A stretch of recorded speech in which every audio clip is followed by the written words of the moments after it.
Welcome back to Toffee Blues, your source for all things Everton. I'm Ollie Hayes, and today I'm bringing the Start 11 show for Everton against Aston Villa at Hill Dickinson Stadium. So, earlier today in his press conference, David Moyes did confirm that there is a few injury concerns amongst the squad, most notably being Vitaly Mykolenko being a doubt and Ndiaye suffering with a knock. So, I do think there will be a few changes from the win against Wolves before the international break, but getting straight into it, we'll start with Jordan Pickford in goal. Another successful international break with England for Jordan Pickford. He was also instrumental in our win at Wolves. I think that was the biggest thing that I took from that game. It was the save that he made at 3-2 to keep us in the game and obviously keep us getting all 3 points instead of one. So Jordan Pickford, you don't need to hear me talk about Jordan Pickford. He's a fantastic goalkeeper, and there's no doubt in my mind that it'll be in David Moyes' plans for the Aston Villa game. But moving to the defence now, we'll start at left back, and I'll go with James Garner. Obviously, as I said before, the news about Vitaly Mykolenko being a doubt after the international break with Ukraine. I think Moyes does trust James Garner. He trusts him to play there at left back. He played well against Brighton, and also I think for David Moyes, it's all about trust. Trusting James Garner. He played well in midfield against Mansfield. He played well in midfield against Wolves, but also he played really well at left back. Against Brighton. Maybe struggled against Leeds because it was his first little bit of experience playing at left back. But there's no doubt about it. James Garner's a perfect utility player at the moment. So I think that will be the replacement for Mykolenko in this game. Fingers crossed he can sort of put that knock behind him for next week. And obviously, the trip to Anfield in the Merseyside derby is looming large in the next 7 days or so. But moving to the centre halves now, I think that the partnership will once again be James Tarkowski and Michael Keane. I think Michael Keane has started relatively better than James Tarkowski.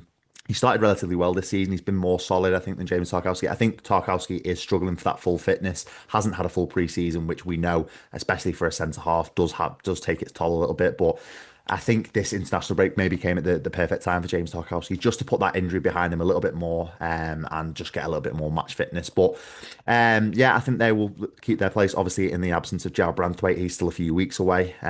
So yeah, I think that will be the centre back partnership for the Aston Villa game tomorrow. And then Jake O'Brien will continue at right back once again. He's usually solid, and Moyes does trust him to play there. He's played so well there last season. Maybe started this season a little bit more slowly, but I think there's no doubt about it. He's a consistent member of the squad.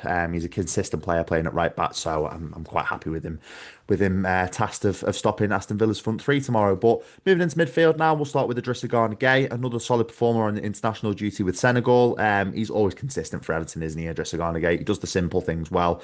And then his partner, I think, will be Tim Iroegbunam. I think it's maybe come a little bit too soon for Merlin Roll. Obviously, there has been a few murmurs that he has been performing well in training. He does look the business in training, but I do just think it will come a little bit too soon for him this game. You don't want to throw him in too early and get an injury or something like that. So I do think Tim Iroegbunam will continue in that midfield. He played well against Brighton. I think he was quite solid against Brighton. So I'd be quite happy to see that partnership of Gana Gueye and Tim Iroegbunam to remain in midfield. And then moving a bit further forward, I think it's going to be Kiernan Dewsbury Hall.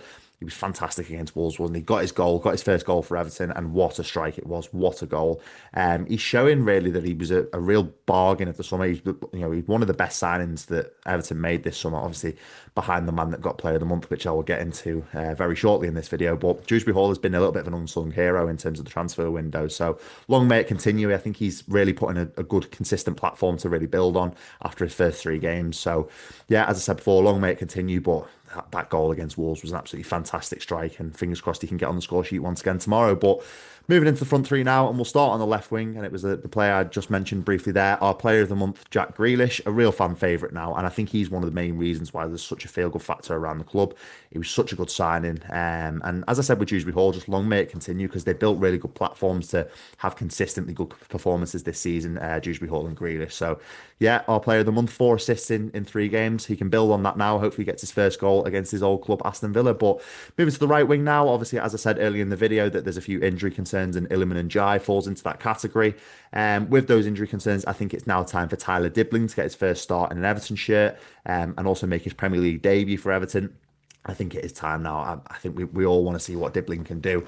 £40 million summer move from Southampton, so there's a lot of potential there. So I'm just looking forward to seeing him in an Everton shirt. We saw a glimpse of it against Mansfield Town in the Carabao Cup, but I think tomorrow's a real good opportunity for him to stake his claim in this front three and really make a bit of headway in the Everton squad. But moving to the number 9 now, I think it's going to be Beto that starts there. He got his goal against Wolves, so I think it's only right that he does continue up top.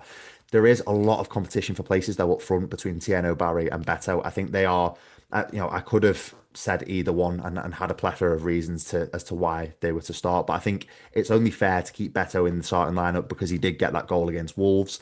But it's healthy. I think it's really healthy to have a good battle between two strikers.